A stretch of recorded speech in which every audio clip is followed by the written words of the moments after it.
Chat GPT and AI are going to hit kids like a freight train, warns the boss of a children's nonprofit advocacy group.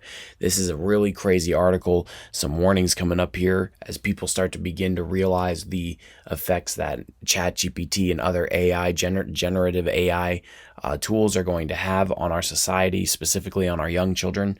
And are we one of these people? Is this something that we are going to have to deal with, and it's something that is going to radically affect the way we parent, the way we raise our children, the way our children see the world? This is going to be an interesting article. We're going to jump into it, and let's go ahead and get started. The development of AI is so rapid that it will hit the next generation hard, said Jim Steyer, the CEO of Common Sense Media, a nonprofit research and advocacy organization focused on children and families. ChatGPT and AI is coming down the tracks like a freight train. It's going to be a huge issue in our kids' lives, Steyer told CNN on May 10th. AI will transform education for children as it allows them to write essays and conduct research far more quickly than using current search engines, he told the media outlet. Parents also need to get familiar and comfortable with ChatGPT and other AI platforms to be able to manage its use in the lives of their children, he said. This is also very serious. I do agree with a lot of the stuff that he's saying. Parents are really concerned that kids can cheat with it, could become too dependent on it as opposed to doing the work themselves. So half of that statement I think is true, because one of the things is parents are really concerned that kids can cheat with it. I'm not sure how that would be possible in school. The only way that I think that would be possible in a classroom setting is if the teacher's not paying attention to students having their cell phones out. Because obviously right now kids are cheating when the teachers can't catch them. But if there's some sort of policy where the kids are allowed to be on their phones, that is definitely something that I could be worried about. So I could see this hitting harder at a university level. I'm not sure what the rules are or how that works around universities and the cell phones being out. I do know that typically the instructions are if you have your cell phone out during a test or an exam at a university level, it's an automatic failure. So they do tell the students you cannot have your cell phone out. So I'm not sure how exactly a student would be able to cheat using ChatGPT unless maybe they're using a computer in the school. But once again, I have a friend who's works in the IT department for a school, and he's very capable of blocking certain websites on that computer. I know that there's kids that can find a workaround around it, but so he's already blocked generative AI platforms like ChatGPT. They're non-accessible by the kids in elementary and middle schools. On the desktop computers. I know obviously there's kids that can use special tools to get around it, but you're never going to fully stop cheating. I just don't know if it's going to be as big of a problem. And maybe I'm not thinking about it right. Like maybe you guys can tell me if you think that that's something different. I just don't see that ever being as big of a problem as what they're saying. Now, what I do see being a big problem is becoming too dependent on it as opposed to doing the work themselves. I can definitely see that, especially being in the position I'm in now. I know of people that are creating corporate documents using the generative AI tools. I know that people are creating special emails to their bosses. I have some friends that created resignation letters through generative AI tools. And so there's certain things that thing can do that makes life way too easy. One of the examples I did in one of my videos is I took something that I wrote and I asked it to rewrite it in a way that would sound more educated from a higher educational platform, like a university level writing. And when it rewrote it in seconds, and it sounded great. It sounded great to me. It sounded way better than I could ever write it. And so, I mean, there is something to be said there. So we are going to have to make sure that as these major new AI platforms like ChatGPT come into massive use, that there are clear rules that schools know how they're being used. Not only that, but we're going to have to figure out a way how to recognize when students are using those generative AI tools just like when they throw your essays and your work and all that stuff into a software that allows them to tell if it's actually your work or if you're just stealing other people's work and using it to get the grade. So Steyer's comments came amid a broader debate over AI's impact on all aspects of society following the technology's rapid adoption of OpenAI's ChatGPT bot went viral. And Steyer isn't the only leader concerned about the impact AI may have on children. On Tuesday, Elon Musk also expressed uncertainty over how AI would influence his children's careers. How do we find the meaning of in life if the AI could do your job better than you can? I mean, if I think about it too hard, it can be just dispiriting and demotivating, Musk told CNBC's David Faber in an interview. The Tesla and SpaceX CEO said he would just tell his children, he has 9 known kids, to follow their heart in terms of what they find interesting or to do or fulfilling to do, and try to be as useful as possible to the rest of society. Well, the thing is like I'm not sure the total impacts on it. Like I said, with cheating and with students having access to this technology, obviously the big thing is going to be homework assignments and things of that nature. Tests. I don't see how tests could really affect it. Because there's still going to be a study aspect to it. I think that what's going to have to happen inevitably in the job market when you have AI coming into the market like this, I think one of two things, or even two things in general, they could both happen at the same time, is going to happen as a result of this tool. One is that there's going to be less hiring for certain roles when you have the ability to use a tool like this that's generative, that can create the documents and everything that people need. Where there's 2 software engineers, there's only going to be 1 software engineer, because the 1 software engineer is going to be able to use ChatGPT or some generative AI model, whatever, to do their work, and they're going to be able to do it at the good enough speed to where the company's not going to need to hire another staff member and have ongoing expense to the company. And the other side of that coin too is, I think inevitably, as this tool becomes more used, as people adopt it more into their business models throughout the market, I think that eventually the cost or the pay rate for some of these jobs that now you can utilize this tool to do is going to inevitably go down. I think that comes with the territory as technology gets more advanced, as things get more advanced. The pay for certain jobs eventually dissipates or disappears, or just becomes so diluted that it's not a well-paying position anymore. I mean, I saw that personally in the health insurance marketplace. I mean, as the Affordable Care Act came into play, and more people started going through the federal website or the state run websites, the commission rates for the health insurance policies went further and further down as more and more people moved away from brokers using agents. It's an inevitable thing that at that point they almost seem in a way useless. And coming from the health carrier side, the actual companies like United Healthcare and Blue Cross Blue Shield, I'm not saying that they've said these things. I'm not saying that I don't want to get anyone in trouble or anything like that. But what I am saying is that there is definitely comments being made and feelings towards brokers and agents, people that are independent, that they're non-needed anymore, that they're not a necessity. And a lot of them hire in-house salespeople to do some of their work, and they, in a way, they kind of push aside or push out the brokers and the agents to the point where they don't even want to work with them anymore.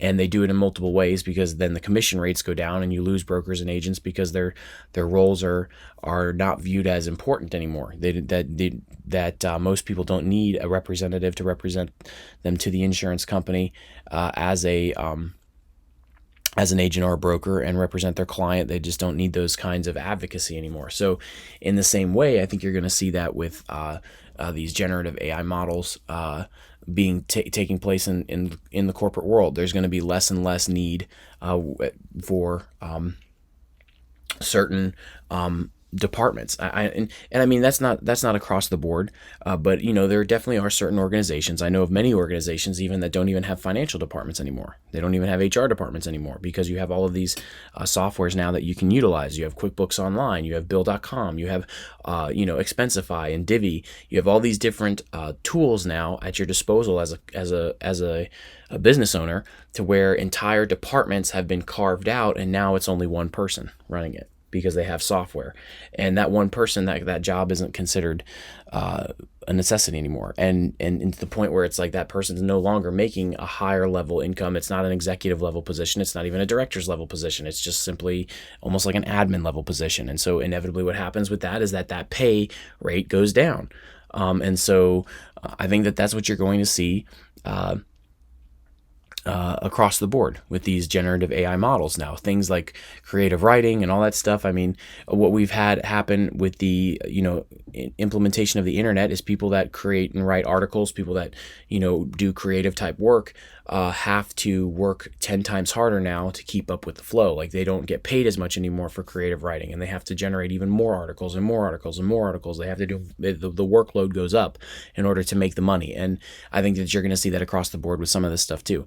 Tell me what you think. That's kind of what I'm seeing, and I think that's what you're going to see with this, is that more and more work is going to be disappearing for sure. I think a lot of people have said that. There are people saying that it's going to create other forms of jobs. I already know. I mean, if you do a simple search on YouTube or Google, you can see other ideas coming to light. People are talking about other ways to make money utilizing these generative AI tools in the art aspect, or even in the creative writing aspect. But I think all of this is going to take time. I think this is going to be over a long, long time, 5 to 10 years.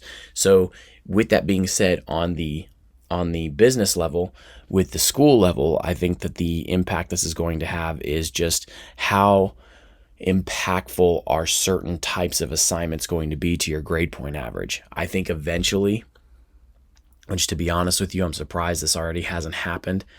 Maybe it is happening on a certain level. I've been, obviously most of my kids are in the elementary school level.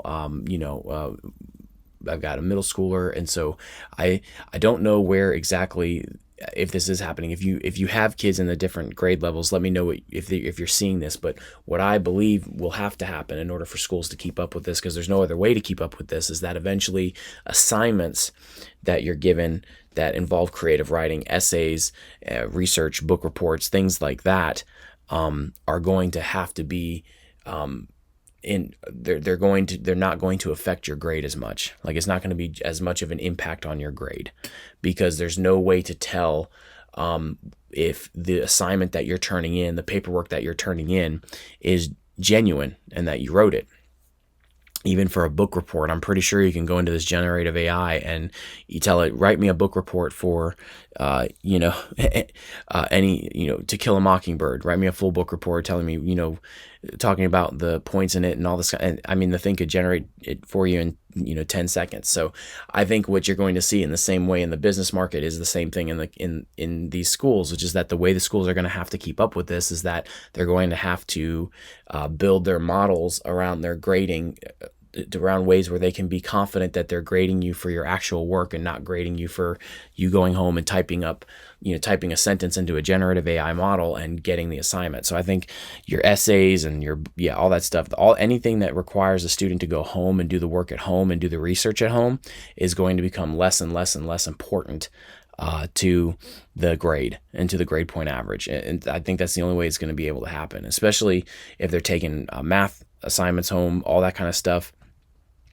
It's not going to be a proper it's not going to be it's going to be so muddied that it's not going to be the best way to evaluate where your student's at as far as their education and how much they actually know and how much of it is actually their knowledge and they're just getting it from some tool. In the same way, like how we've had a mass adoption of calculators at a certain grade level, but then in other grade levels they don't even allow calculators because they say that the calculator itself is not the student doesn't actually know how to do the math. They're typing it into the calculator. So it's going to be the same thing. That's what I predict. I think it is going to radically change the landscape of how teachers evaluate knowledge. I think they're going to have to do that. If they don't do that, your kid's not actually going to be getting educated. I mean, there's no other way to do it as of right now, unless there is some sort of software that can be able to tell the difference between a kid who's actually done the work and a kid who's not actually done the work. But I doubt that's going to happen because this thing is already passing everywhere. I mean, there's no one that's able to tell. So I'm not sure how they were able to tell it. If it's generating it and it's generating it out of thin air and it's not like copying anybody else's work, then I don't think there is going to be a way for them to tell in any way, shape, or form. I think it's going to be just, it is what it is at that point. And so I think that's what you're looking at with these situations. It's going to be a crazy world. How do you raise your kids in that? I mean, I think it's the same thing when you tell your kids about discipline and how sometimes you have to discipline yourself and do the thing that's harder in order to get the better reward, which is something that I think most Americans aren't teaching their children right now. Just my personal opinion. I don't think a lot of people are teaching them that. And that's probably why we have so many people that feel entitled to certain things, but they don't actually feel like they need to do the work to get it. And I mean, that's just been a common thing in society for years. It's not like a generational thing, but I think it's going to be the same principle. You need to teach your kids that, sometimes you have to forego or put off feeling comfortable in the moment and or looking for pleasure or anything like that in order to do work that's uncomfortable, do things that aren't fun, do things that seem boring or mundane in order to get a better payoff down the road. If you can't instill that into your children at a young age, then you're really shooting them in the foot for later on in life. The only way that you're able to achieve things is to be willing to be uncomfortable, is willing to be bored, is willing to go and do the work that no one else is willing to do, and that's the only, if being willing to do the things that no one else is willing to do is the only way to make the money that no one else is making.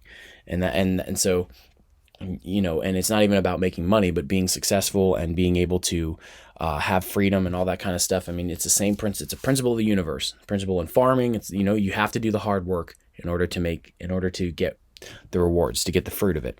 And so with tools like this, it's going to just make that, it's just going to change that whole conversation.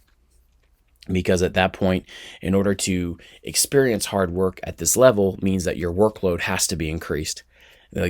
So with companies, inevitably they're going to be like, look, I'm not going to pay you $80,000 to $90,000 a year if all you're going to do is sit there and generate this stuff on an AI model, and then that took you like 5 or 10 minutes of your time a day. Like they're going to load you down with work. I mean, this is what happens with this stuff, and so that's just something you're going to have to come to terms with. And these other jobs that are going to be created off of this is only going to be for the people that embrace it and learn how to use the technology at an expert level. And so, so how many people are actually going to do that? I mean, there are so many people in the workforce now that don't even really know how to use Microsoft Office. Like they don't even really understand how to use, like a spreadsheet software, so typically they're in the director level positions. So, there's been so many times where I've been in an office setting, in a corporate setting, and the people that are getting paid way more than me are asking me to do work for them, the work that they're supposed to be doing, because they don't understand how to use Microsoft Office. And it's like, I really, and I've gotten myself in trouble because I've been open about my thoughts, but I'm like, I really feel like if you're going to be in this position, it should be required by management to take a course, because there's no excuse now. You can take courses across the board to learn how to use these softwares and these tools. If you're going to get paid the big bucks, I think that should be a requirement. You should know how to do this yourself. Like, I shouldn't be doing this for you. Or we can trade. You can take my position, I'll take your position, I'll take your pay, you take my pay. That never really goes over that well. But I think that's what you're going to see in these positions. So I think that you'll get more and more of that, and as we move further and further into this adoption across the board. I don't know if many corporate companies right now outside of the tech industry are embracing ChatGPT. What I do know is that there are employees that are embracing it and people that are using it, and they're whether the company's aware of it or not, there are definitely staff members that are taking advantage of the tools and using it on a day-to-day basis. And so this was a really interesting article. It does, these are legitimate concerns. These are not hypothetical. These are just realistic. Like, this is what we're going to be dealing with this engagement of this new software. And from this person's standpoint, the huge issue is the ease of access to it and their use of it, and how it's going to affect their lives as far as being able to have things being extremely easy. And there's a danger to that. There's a danger to that. I think it's even more so. I don't like how dependent they're coming on, which he talks about being dependent on it. I don't like the fact that, people are going to assume that this stuff is always feeding them just what its true thoughts are, and that they don't really understand the fact that it's biased, in the sense of it's going to be biased towards whoever the person's programming it, what their views are. And so whatever if their goals are nefarious and they want to use it for a really twisted way, what I'm concerned with is, how do we ensure that can't happen? How do we ensure that there's no one at the top that's creating it or programming it, that goes in the back door and basically programs it to start spewing out information that leads people down a certain path? That's what I want to ensure. Because, that is a very real thing. And we've learned that it's a very real thing, and it's a very effective thing from the social media aspect. It's already happening in our world, where there are certain people that are being manipulated into believing or embracing certain ideologies or certain things that I don't want to say they necessarily wouldn't have embraced it, but we've already seen that it's very possible to be used, and we've already seen multiple government agencies try to come in and use it in that way. And definitely at an experimental level and a conspiracy theory level, it's being used in that way currently. And so what's to stop them from doing that with this? Because this will be 10 times more effective. So we need to, there needs to be some stuff talked about to where, how do I navigate this with my children to make sure that this isn't happening to them, but then also that they're aware of the dangers of this thing, and it's not a god, and it needs to be looked at like that. This is not a god, because we already somehow treat Google like a god in some way. The kids are definitely treating it like a god, in the sense of they go to Google, they type in their request, and they embrace whatever comes out as final truth. And so that definitely needs to be addressed in this situation. Anyways, guys, leave a like below. That really helps. Comment, subscribe, all that kind of stuff. Share. Thank you so much for your support. Let me know what your guys' thoughts and feelings are on this. Thanks for hanging out this long if you made it to the end, and I will catch you guys in the next one.